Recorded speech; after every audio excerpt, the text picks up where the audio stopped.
Hello guys, welcome to my channel history and polity. आज की हमारी क्लास में पॉलिटी से संबंधित आज हम लोग भारत का संवैधानिक विकास की 7वीं क्लास है। आइए आज की क्लास को शुरू करते हैं और आज हम भारत शासन अधिनियम 1935 के प्रावधानों को देखेंगे। आइए शुरू करते हैं क्लास आज की। भारत शासन अधिनियम 1935। आइए सर्वप्रथम हम इसकी पृष्ठभूमि को देखते हैं कि भारत शासन अधिनियम 1935 क्यों लाया गया था। आइए शुरू करते हैं।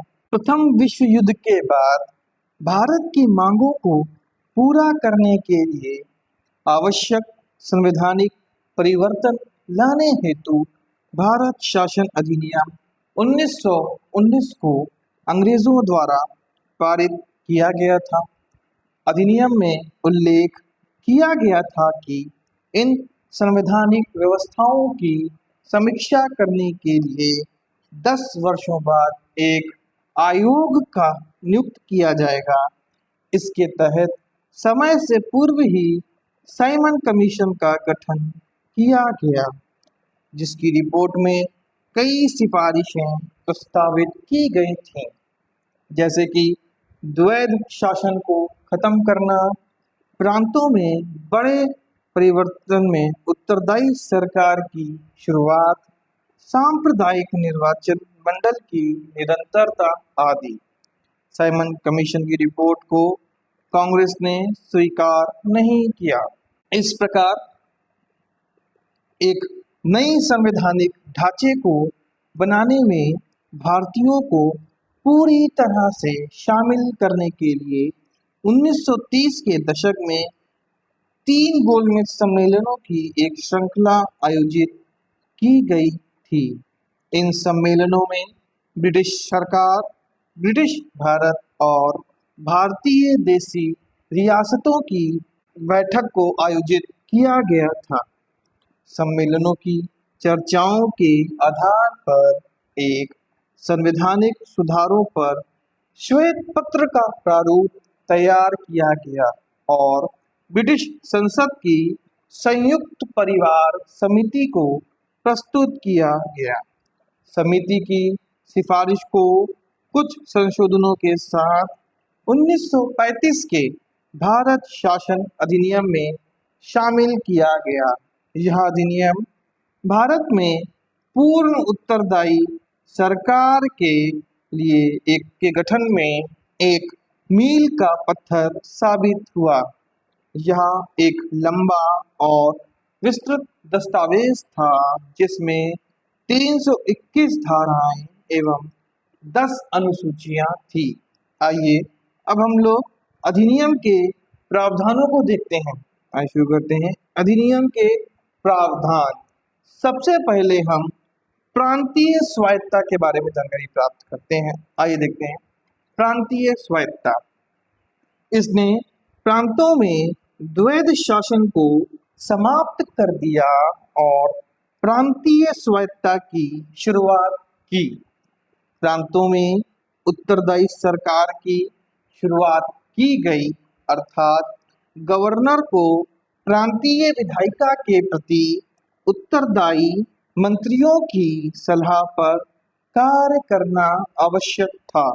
हालांकि यह केवल 1937 से 1939 तक संचालन में था। केंद्र में द्वैध शासन। इसने केंद्र में द्वैध शासन को अपनाने का प्रावधान किया, अर्थात संघीय विषयों को हस्तांतरित और आरक्षित विषयों में विभाजित किया गया।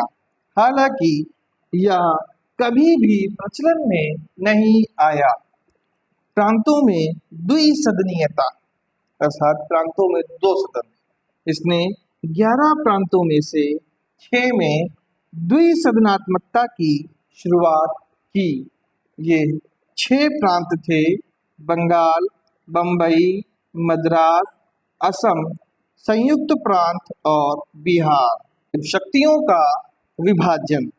शक्तियों को केंद्र और राज्य के मध्य तीन सूचियों में विभक्त किया।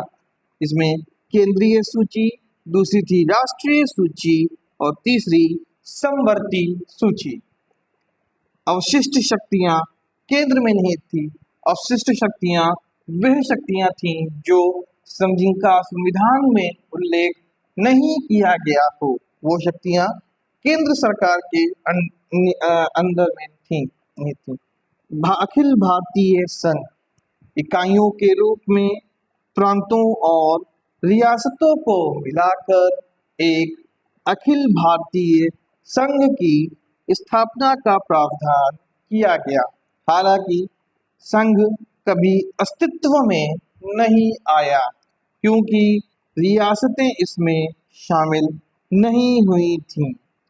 पृथक निर्वाचक मंडल का विस्तार, जैसे कि हमको पता है 1909 में मुस्लिम के लिए पृथक निर्वाचन मंडल की शुरुआत की गई थी।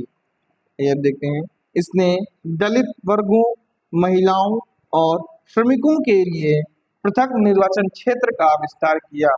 मतलब अभी तक सिर्फ मुस्लिमों का ही पृथक निर्वाचन क्षेत्र था, परंतु 1935 के भारत शासन अधिनियम में दलित वर्गों, जिसमें अनुसूचित जातियां भी शामिल थीं, महिलाओं और श्रमिकों के लिए अलग अलग निर्वाचन क्षेत्र का विस्तार किया गया था। मताधिकार का विस्तार, लगभग 10% जनसंख्या को मतदान का अधिकार दिया गया। संघीय न्यायालय, एक संघीय अदालत की स्थापना के लिए प्रावधान किया गया था, जिसे 1937 में स्थापित किया गया था। भारतीय परिषद को समाप्त कर दिया गया। संघीय न्यायालय के प्रथम मुख्य न्यायाधीश सर मॉरिस ग्वेयर थे। भारतीय रिजर्व बैंक, देश की मुद्रा और साख को नियंत्रित करने के लिए भारतीय रिजर्व बैंक की स्थापना का प्रावधान किया गया। लोक सेवा आयोग का सृजन, संघीय लोक सेवा आयोग और प्रांतीय लोक सेवा आयोग एवं दो या दो से अधिक राज्यों के लिए संयुक्त लोक सेवा आयोग का गठन किया गया। आइए अब हम लोग अधिनियम के महत्व को देखते हैं कि अधिनियम क्यों महत्वपूर्ण था। भारत शासन अधिनियम 1935 का उद्देश्य ब्रिटिश सरकार को भारतीयों के प्रति पूरी तरह से उत्तरदायी सरकार बनाना था। अधिनियम के प्रावधानों के अनुसार 1937 में सभी प्रांतों में बड़े पैमाने पर चुनाव भी आयोजित किए गए थे। अधिनियम द्वारा अनुशंसित संघ अस्तित्व में नहीं आया क्योंकि इसमें रियासतों द्वारा स्वीकार नहीं किया गया था। संविधान में कई प्रावधान इस अधिनियम से लिए गए हैं। वर्मा को भारत से अलग करने का प्रावधान किया गया तथा उड़ीसा तथा सिंध को दो नए प्रांत, ये सिंध है, सिंह नहीं है, सिंध को दो नए प्रांत बना दिए गए। आइए अब हम लोग भारतीय स्वतंत्रता अधिनियम 1947 के बारे में देखते हैं।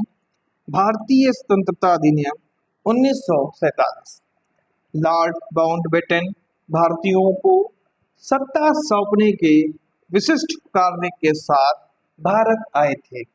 कांग्रेस और मुस्लिम लीग विभाजन के मुद्दे पर सहमत नहीं हो सके। अंत में माउंटबेटन अंतिम योजना लेकर आए, जिसे 3 जून योजना या माउंटबेटन योजना के रूप में जाना जाता है, जिसे सभी पक्षों ने स्वीकार कर लिया। आप लोग याद रखिएगा, माउंटबेटन योजना को 3 जून की योजना भी कहते हैं। कांग्रेस, जो देश के विभाजन के विरोध में थी, ने अंततः इसे एक अपरिहार्य प्रक्रिया के रूप में स्वीकार कर लिया।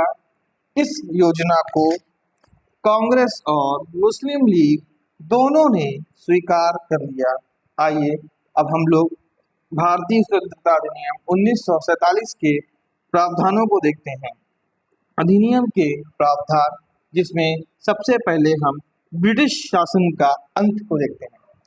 इसमें भारत में ब्रिटिश सत्ता को समाप्त कर दिया और 15 अगस्त 1947 को भारत को एक स्वतंत्र और संप्रभु राज्य घोषित किया। दूसरा है भारत का विभाजन। इसमें भारत का विभाजन का प्रावधान किया गया और दो अधिराज्य भारत और पाकिस्तान, जिन्हें राष्ट्रमंडल से अलग होने की स्वतंत्रता के साथ बनाया गया थे।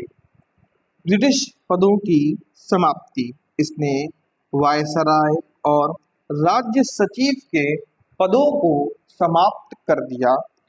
अगला है ब्रिटिश उत्तरदायित्व की समाप्ति।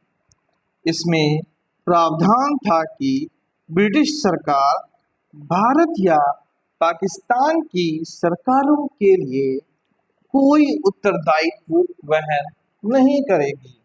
इसके बजाय इसने दोनों अधिराज्यों की संविधान सभा को एक संविधान का प्रारूप तैयार करने और स्वीकृति देने और ब्रिटिश संसद के किसी अधिनियम को रद्द करने का अधिकार दिया, जिसमें स्वयं स्वतंत्रता अधिनियम भी शामिल था।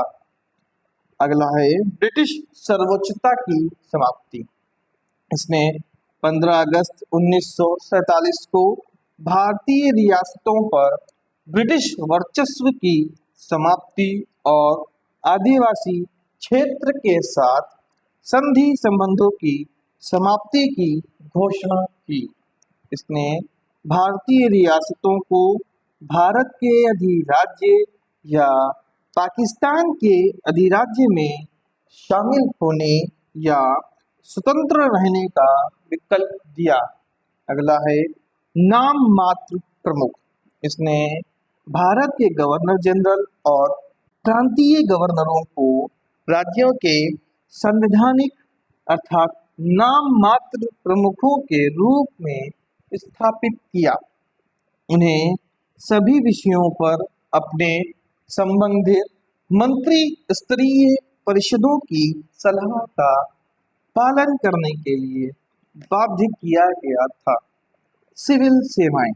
इसने भारत के राज्य सचिव द्वारा सिविल सेवाओं में नियुक्ति और पदों के आरक्षण को समाप्त कर दिया। शाही उपाधियों में बदलाव। इसमें प्रावधान था कि ब्रिटिश सम्राट भारत के सम्राट की उपाधि का उपयोग बंद कर देंगे। इस अधिनियम ने नया संविधान बनने तक प्रत्येक डोमिनियन में शासन संचालित करने एवं भारत शासन अधिनियम 1935 के तहत उनकी प्रांतीय सभा में सरकार चलाने की व्यवस्था की। हालांकि दोनों डोमिनियन राज्यों को इस कानून में सुधार करने का अधिकार था। 15 अगस्त 1947 से पूर्व के सिविल सेवा कर्मचारियों को वही सुविधा मिलती रही जो उन्हें पहले से प्राप्त थी। इस प्रकार इस अधिनियम ने भारतीय क्षेत्र को भारत और पाकिस्तान में विभाजित कर दिया। भारत और पाकिस्तान के बीच सीमा निर्धारण करने के लिए सर सिरिल रेडक्लिफ की अध्यक्षता में एक आयोग गठित किया गया। लॉर्ड माउंटबेटन को भारत के अधिराज्य के पहले गवर्नर जनरल के रूप में नियुक्त किया गया। जवाहरलाल नेहरू को देश के प्रथम प्रधानमंत्री के रूप में शपथ दिलाई। सी राजगोपालाचारी को संविधान सभा द्वारा स्वतंत्र भारत का गवर्नर जनरल चुना गया। 1946 में स्थापित भारत की संविधान सभा भारतीय अधिराज्य की पहली संसद बनी। धन्यवाद। अगर आपको वीडियो पसंद आया हो तो आप वीडियो पे लाइक, कमेंट और शेयर अवश्य करें तथा ऐसे ही नॉलेजेबल वीडियोस के लिए चैनल को सब्सक्राइब करें। तथा अगर आपको इसकी पीडीएफ चाहिए तो इसकी पीडीएफ आपको मेरे टेलीग्राम चैनल पर मिल जाएगी, जिसका लिंक आपको डिस्क्रिप्शन बॉक्स में मिल जाएगा। तथा अगर आप मुझसे मेरे अन्य सोशल मीडिया हैंडल से जुड़ना चाहते हैं तो मेरे फेसबुक पेज और इंस्टा पेज का लिंक भी आपको डिस्क्रिप्शन बॉक्स में मिल जाएगा। धन्यवाद।